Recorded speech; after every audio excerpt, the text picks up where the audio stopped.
হেই, কি অবস্থা সবার? আসেন আপনাদের সাথে একটু সুখ দুঃখের আলাপ করি। যদি এর মধ্যে কুকুরের শব্দ শুনতে পাচ্ছেন, তার কারণ হচ্ছে এখন দিন সময় বুঝতে পারতেছেন 3:10। এত ডাকাডাকি শুরু করছে যে আপনাদের সাথে যে টপিকে আলোচনা করব সেটার আসলে মুডটাই হারাই ফেলতেছি। আচ্ছা, আসেন মেন বিষয়টাতে। তো বিষয়টা হচ্ছে এই, যারা হচ্ছে আপনারা 99 ডিজাইনের ট্রাই করতেছেন বাট হচ্ছে না, বা যারা অলরেডি অ্যাকাউন্ট ক্রিয়েট করে ফেলছেন, কন্টেস্ট করে যাচ্ছেন, ফলপ্রসূ রেজাল্ট পাচ্ছেন না আমার মতো আর কি। তো তাদের জন্য হচ্ছে এই যে ভিডিওটা করতেছি এটা আসলে খুব হেল্পফুল হবে। প্লাস হচ্ছে এই ভিডিওতে অনেক বিষয় কথা বলবো, 360 ডিগ্রি কথা বলবো, যে কথাগুলো আসলে আমাদেরকে, আপনাদের সাথে আমাকেও আসলে পথ ক্রিয়েট করতে বা পাথ ক্রিয়েট করতে আসলে হেল্প করবে, যে কী করা যায়। তো তো চিন্তা করলাম অন্যভাবে, যে আসলে এই মার্কেট প্লেসটা কীভাবে কাজ করে। তো এটার ডিজাইনার্স যে ডিরেক্টরি আছে এটাতে আসলাম। এটাতে আসার পর দেখলাম যে আসলে এখানে কেমন ডিজাইনার আছে, আর ডিজাইনারদের আসলে কিভাবে আসলে কাজের ডিস্ট্রিবিউটেড। তো এখানে আসার পর দেখলাম আমরা হচ্ছে 3 লেভেলের ডিজাইনার থাকি: top level, mid level and entry level. তো এন্ট্রি লেভেল যদি ডিজাইনারের দিকে যাই তাহলে আমরা 3000 ডিজাইনার পাবো। তার মানে কমন সেন্স এটাই বলে যে 3000 অবভিয়াসলি 4000 না, মানে আমরা বলতে পারি যে 99ডিতে 3000 প্লাস, বা 3100 বা 3200 বা 3500 এই টাইপের ডিজাইনার আছে এন্ট্রি লেভেলে। তো এই 3000 ডিজাইনারের মধ্যে দেখেন আরও এখানে ফিল্টার করার বিষয় আছে: ল্যাঙ্গুয়েজ, কন্ট্যাক্টস, সার্টিফিকেশন। আমি সার্টিফিকেশন নিয়ে মূলত আজকে কথা বলবো, বাট এইটার ইয়েটা দেখি। এখন 3000 ডিজাইনারের মধ্যে এন্ট্রি লেভেলের ডিজাইনার কতজন অনলাইনে আছে দেখেন, 150 জন এন্ট্রি লেভেলের ডিজাইনার। তো বুঝতে পারলাম অনলাইনে আছে 150 জন entry level designer. Mid level designer তাহলে কতগুলো অনলাইনে আছে? সব মিলে ধরেন কত, 150, 194 জন আছে, যেহেতু এন্ট্রি লেভেলে হচ্ছে ছিল 150 জন। অ্যান্ড টপ লেভেল যদি ধরি তাহলে অনলাইনে কতজন আছে? অনলাইনে আছে হচ্ছে 400, সব মিলে 457। হোপফুলি ওই 110-এর মতো হয়তো আছে, তাই না? বা 10-এর চেয়ে একটু বেশি আছে হয়তো। তো এতগুলা ডিজাইনার আপাতত 99 ডিজাইন অ্যাক্টিভ আছে, তার মানে কাজ করতেছে এনারা। তো এনারা যেহেতু কাজ করতেছে, যদি ব্রাউজ কন্টেস্টে যাই তাহলে দেখব 408টা ডিজাইন চলতেছে, ডিজাইন কন্টেস্ট রানিং আছে। তাহলে রেশিও কিন্তু খারাপ না। প্রত্যেকটা ডিজাইনারের জন্য, একজন ডিজাইনারের জন্য কি বলবো, একটা কন্টেস্ট এই টাইপের কিছু একটা, যারা আসলে কাজ করতেছে। বাট এর মধ্যে থেকে অনেক ডিজাইনার আছে যারা মাল্টিপল কন্টেস্ট উইন করে, অবশ্যই তাদের স্কিলের মাধ্যমে। তাদের স্কিল অনেক বেশি, বা তাদের ক্লায়েন্ট কনভিন্স করার ক্ষমতা বেশি, যে কারণে আসলে তারা এই কন্টেস্টগুলো বেশি উইন করে। প্লাস আরেকটা বিষয় আছে, শুধুমাত্র 408টা কন্টেস্ট চলতেছে, বাট প্রজেক্টও কিন্তু চলতেছে। তা এখন এই যে ক্রাউড, এই যে এত যে ক্রাউড, এই ক্রাউড থেকে আসলে নিজেকে আলাদা করব কিভাবে, তার ফার্স্ট বিষয়টাই হচ্ছে অনলাইনে থাকাটা। অনলাইনে থাকা শুধু থাকাই না, কাজও করতে হবে, ঠিক আছে? আমার মতো শুধু বসে থাকলে হবে না।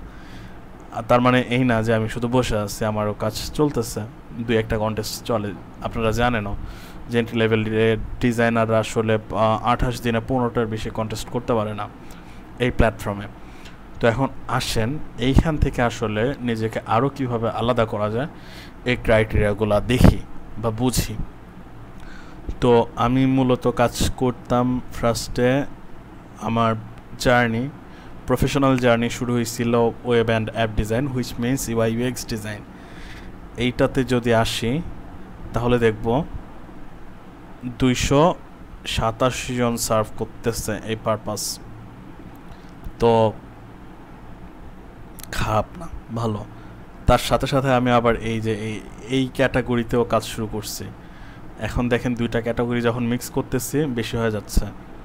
যদি একটা ক্যাটাগরি করি তাহলে দেখবো 264 জন, মানে প্রত্যেকটা ক্যাটাগরিতে ভালোই ডিজাইনার আছে, বুঝতে পারতেছি। তো যদি এইখানে অনলাইনে আচ্ছা বিজনেস অ্যান্ড অ্যাডভার্টাইজমেন্ট এটাতে যদি আসি, অ্যান্ড এখানে যদি সার্টিফিকেশনের বিষয়টাতে আসি প্রিন্ট বেসিস, তাহলে দেখব ডিজাইনার কমে গেছে 125 জন।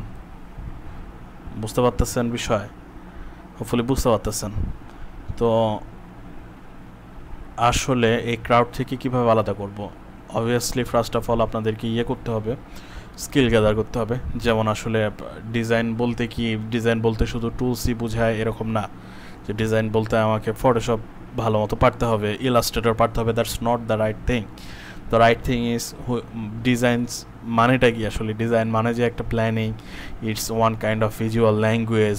We can create complex information in a way that can be easy for readers or viewers। এই টাইপের যে বিষয়গুলো, এই টাইপের যে চিন্তাভাবনাগুলা, যেমন ডিজাইনের বেসিক এলিমেন্টস কয়টা আছে, প্রিন্সিপাল কী কী, কম্পোজিশন কী কী, হাইরকি কী, টাইপোগ্রাফি কী, কালার থিওরি কী, আমরা কিভাবে আসলে হাইরকি ক্রিয়েট করতে পারি, কিভাবে মুভমেন্ট ক্রিয়েট করা যায়, এই যে বিষয়গুলো, এই যে পড়াশোনাগুলো, এই পড়াশোনাগুলো করলেই আসলে আমরা এই সেক্টরে সার্ভাইভ করতে পারবো। যারা শখের ডিজাইনার আছে, যে জাস্ট টুইক করতেছি টুলসগুলো, এটা থেকে ওইটা ক্রিয়েট করতেছি, এই করতেছি, সেই করতেছে, তারা আসলে মনে হয় না খুব বেশি দিনে এখানে সার্ভাইভ করতে পারবে। আর যেহেতু এআই চলে আসছে, কিন্তু এআই আসাতে আসলে যারা রিয়েল ডিজাইনার তাদের আসলে উপকার হয়েছে, অপকার হয় নাই। এখন আসেন মেন বিষয় যেটা বলতেছি।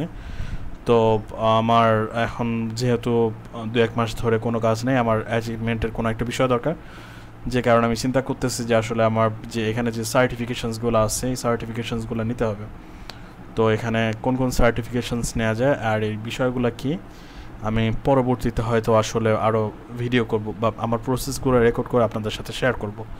তো আপনাদেরকে আমি আপাতত এটাই বলবো যে আপনারা আসলে যারা ডিজাইনের অ্যাকাউন্ট 99-তে অ্যাপ্রুভ করতে পারতেছেন না, তারা ফলো করবেন কীভাবে। যেমন এই ডিজাইনার ডিরেক্টরিতে আসলেই আপনারা কিন্তু এখানে জাস্ট প্রিন্স বেসিস করে দিয়ে, আপনারা যদি শুধু টপ লেভেল ডিজাইনার দেখেন, ধরেন আপনি চাইতেছেন কি লোগো অ্যান্ড আইডেন্টিটিতে হচ্ছে আপনার দিবেন, ডিজাইন দিয়ে আপনার অ্যাকাউন্ট অ্যাপ্রুভ করবেন। এখানে যে টপ লেভেল যে ডিজাইনারগুলো আছে, এদের ডিজাইনারগুলো আপনি ডিজাইনগুলো দেখতে পারেন, এদের পোর্টফোলিওগুলো দেখতে পারেন। বা আমি এখন যে বিষয়ে কাজ করতেছি বিজনেস অ্যান্ড অ্যাডভার্টাইজমেন্ট, এদের এই প্রোফাইলগুলোতে যাওয়ার পর আমি এখান থেকে আসলে ইন্সপিরেশনগুলো নিতে পারি। যেমন এদের পোর্টফোলিওগুলো ঘুরলে আমি বুঝতে পারবো যে আসলে এরা কোন লেভেলে ডিজাইন করে, বা ডিজাইনের যে মূল থিওরিগুলো, এগুলো আসলে পড়ার পর আপনাদের আসলে প্র্যাকটিক্যাল বোঝার দরকার পড়বে। যখন আপনার বোঝার দরকার পড়বে তখন এদের এইখানে আসলে এখানে আপনি কি বলে any post card and flyer করে, ধরেন আপনি পোস্ট কার্ড বা ফ্লায়ার নিয়ে কোনো একটা আর্টিকেল পড়ছেন, এখানে এই বিষয়গুলো কিভাবে সে এক্সিকিউট করছে, এই প্রোফাইল ঘুরে ঘুরে কিন্তু আপনি আসলে ইন্সপিরেশনগুলো নিতে পারেন র্যান্ডম বিহেন্স থেকে বা ইউটিউব থেকে, কে কীভাবে ডিজাইন করতেছে বা ড্রিবল থেকে। ওগুলো দেখার চেয়ে আমার মনে হয় যে যারা অ্যাকাউন্ট অ্যাপ্রুভ করাবেন তারা আসলে এইখানে ডিজাইনার ডিরেক্টরিতে এসে আসলে এদের প্রোফাইলগুলো ঘুরে দেখলে আপনাদের ডিজাইন সেন্স অনেক ইমপ্রুভ করবে। প্লাস হচ্ছে কি বলবো, আপনাদের যে অ্যাকাউন্ট অ্যাপ্রুভ করানোর যে বিষয়টা অনেকটাই আগায় থাকবেন আর কি। সো আজকে আপাতত এইটুক নিয়ে কথা বললাম। পরবর্তীতে যে ভিডিওটা করব সেগুলো হইতেছে মেবি এখানে কন্টেস্টও থাকবে, আপনারা দেখতেছেন অনেক কন্টেস্ট আসতেছে, কন্টেস্ট আসতে থাকবে, ডিজাইনের সব বিষয়গুলোই আসতে থাকবেন। আপনাদের শুধু যে বিষয়টা থাকবে সেটা হইতেছে আপনাদের সাপোর্ট দেওয়া। সো আপনারা যারা আসলে রিয়েলি শিখতে চান, এই সেক্টরে কাজ করতে চান, অনেক চ্যানেল পাবেন, বিভিন্ন চ্যানেল বিভিন্ন দিকে আসলে ইউনিক হবে। সো আপনারা যারা মনে করতেছেন যে আমি যে স্ট্র্যাটেজিগুলো দেখাইতেছি বা আগাচ্ছি, স্ট্র্যাটেজিগুলো আপনাদের জন্য হেল্পফুল হবে, মনে হয় আপনাদের নিজেদের জন্য আসলে চ্যানেলের সাথে থাকা উচিত, সাপোর্ট করা উচিত। আমি এটা বলতে চাচ্ছি না যে আমি আসলে successful designer, but successful freelancer এটা বলতে পারবো না, বাট ডিজাইনার খারাপ ডিজাইনার না।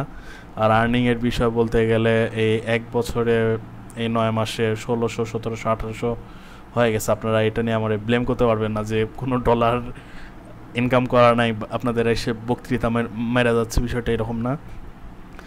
কিন্তু আমি এখান থেকে নিজেকে দেখতে পাচ্ছি যে আমি আসলে সাকসেসফুল না, সব বুঝতে পারতেছেন। আমার সাথে থাকলে আসলে আপনাদের বিষয়টা খারাপ হবে না। আপাতত আজকে এইটুকুই। ভালো লাগলে লাইক করেন, কমেন্ট করেন, শেয়ার করেন। Bye, piece.